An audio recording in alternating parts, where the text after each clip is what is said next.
Okay, I'll just show you how to pair a mobile to the Bluetooth audio system in this Mercedes Benz E Class. So from any screen, we make sure that Bluetooth is switched on, and then we're watching out at the bottom here. Go over to the system here, switch telephone on, and then you've got your rotary selector here. You've got name and telephone. Select telephone, click the center of the selector, and you're then onto Bluetooth telephones. Click Bluetooth telephones.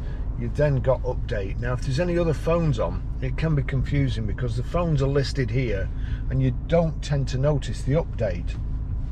So select update, click on update. It's now looking for a maximum of 15 Bluetooth devices.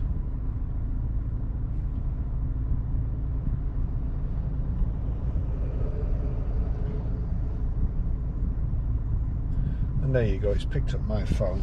So turn the selector until it gets to my phone, Barry's iPhone, then click the center.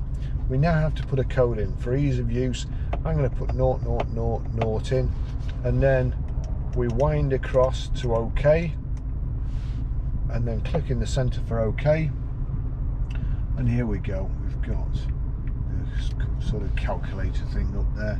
Put 4 notes in, allow contacts and favorites to sync has come up, allow authorization procedure successful, and there you go, you've got Mercedes Benz Bluetooth connected.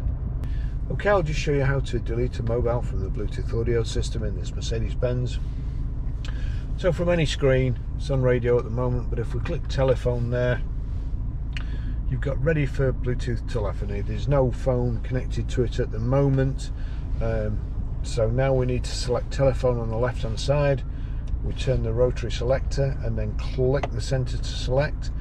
You've then got Bluetooth telephones, click select, and you see Barry's iPhone there. So turn the rotary selector to Barry's iPhone 11 highlighted, and you see options at the side.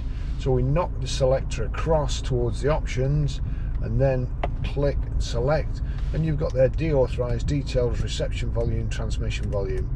We want deauthorize. Click deauthorize.